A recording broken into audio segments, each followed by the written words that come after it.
The life of a celebrity is usually well documented, and if you look hard enough, you can find out an awful lot about them. However, there are some things that they would rather keep under the rug. While most of these things are just minor controversies, other times it's much more than that.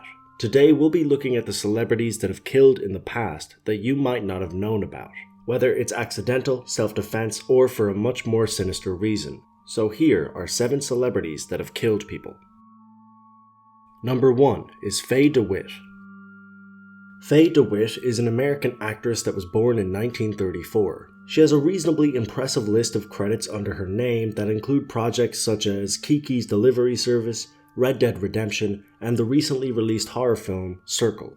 However, just as she was beginning to get a consistent amount of roles in her career in 1965, she was dealing with quite a few personal issues. She was going through a divorce with a playwright and comedy writer known as Ray Allen, and their relationship was obviously quite unpleasant as it ended with DeWitt stabbing Allen to death with a letter opener. However, a day later the charges were dropped as it was deemed to be an act of self-defense. It was concluded that Allen had been drinking and broke into Faye's house, where he proceeded to bang her head off a table several times. It was at this point that Faye, fearing for her life, stabbed him. 2.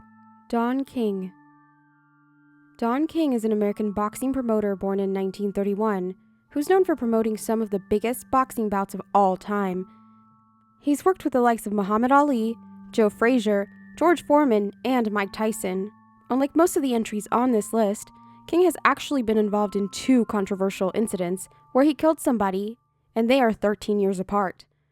The first incident happened in 1954 when he owned an illegal gambling house in Cleveland. He supposedly saw a man known as Hillary Brown stealing from his business. He responded by shooting him in the back and killing him. It was deemed a justifiable homicide, and King spent no time in prison for it.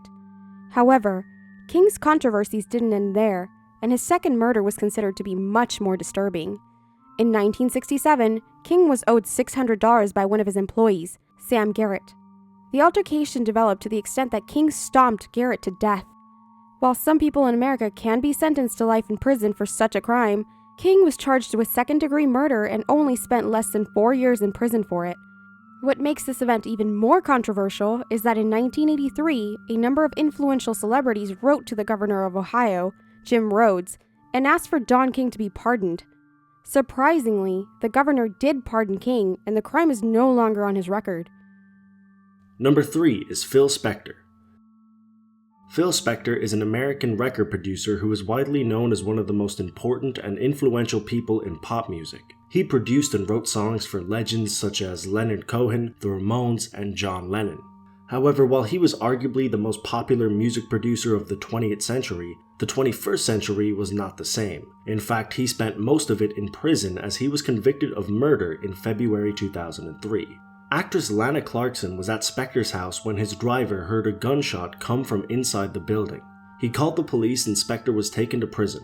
He went on to tell Esquire magazine that the death was accidental and that she, quote, kissed the gun. While Spector continued to try and sell the accidental story, it became unlikely that that actually happened as he reportedly pulled a gun on 4 different women when they turned him down. It seems like the 5th time this happened, Spector went all the way.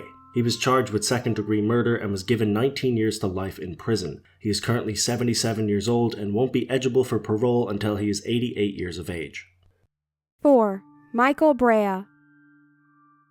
Unlike the other entries on this list, Michael Brea wasn't actually a celebrity. Instead, he was an up-and-coming actor who was deemed as having a lot of potential until an incident not only stopped his career, but made him an infamous character to the public. He was actually featured in an episode of the hit show Ugly Betty and was on his way to having a successful career until 2010, when he killed his mother. It was reported by his neighbors that he began chanting and rambling, and when police entered the apartment, they found Brea's mother decapitated and stabbed several times with a samurai sword. Michael Brea claimed that his mother had been possessed and that he had to get the demon out of her by killing her. He was arrested and later charged with second-degree murder. Number 5 is Laura Bush. Laura Bush is the spouse of former US President George W. Bush, making her the First Lady between the years of 2001 to 2009. The incident in question comes much earlier in life, however. 14 years before she even met her husband-to-be. In early November 1963, Bush ran a stop sign and ended up colliding with another vehicle. The car belonged to Michael Douglas, someone who Bush actually knew very well and was rumored to be dating. However, she went on to say that they were just very close friends. Unfortunately, Douglas did not survive the collision. In Bush's memoir, Spoken from the Heart, the incident is detailed thoroughly, and Bush describes her feeling towards the event as a guilt I will carry for the rest of my life. 6. Vince Neil. Vince Neil is best known for being the lead vocalist of one of the best-selling bands of all time, Motley Crue. While Neil and his band have enjoyed an incredible amount of success, he became quite a controversial figure in the music world, mostly because of an incident that occurred in 1984 when Finnish drummer Nicholas Stingley and Neil decided to go to a nearby liquor store. Neil had been partying for quite a few hours and was drunk, so inevitably he crashed into another vehicle.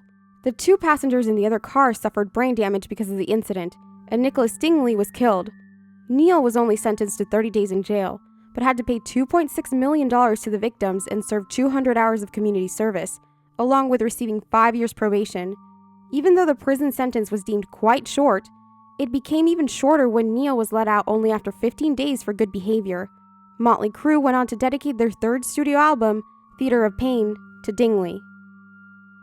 Number 7 is Johnny Lewis.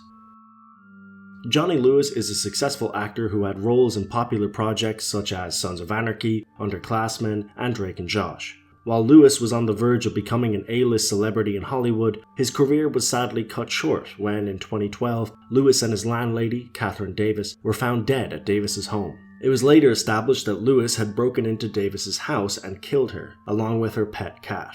He then reportedly fell off Davis's roof. While the idea that Lewis committed suicide was considered, it was later ruled that his death was accidental. While Lewis had a history of drug abuse, the autopsy later reported that he did not have any traces of drugs or alcohol in his system. However, the drugs that he did take may have had a negative effect on his mental well-being, which may have led him to do this. Regardless, friends, co-workers, and family were shocked. They described Lewis as a talented guy who had violent spurts. And that's it for this video. I hope you enjoyed, and if you did, don't forget to hit that like button. I want to say a big thanks to Margbot for helping me out with this video. She does scary story narrations over on her channel, along with an interview series where she actually interviews people from the horror community. She's interviewed myself and loads of other people that you guys would know, so don't forget to go check her out. I'm sorry that I've been away for so long. I've had some technical issues and a long list of other things, but I am going to try and be more consistent in the future, so thanks for being patient with me. But like I said, that's all for now. As always, until next time.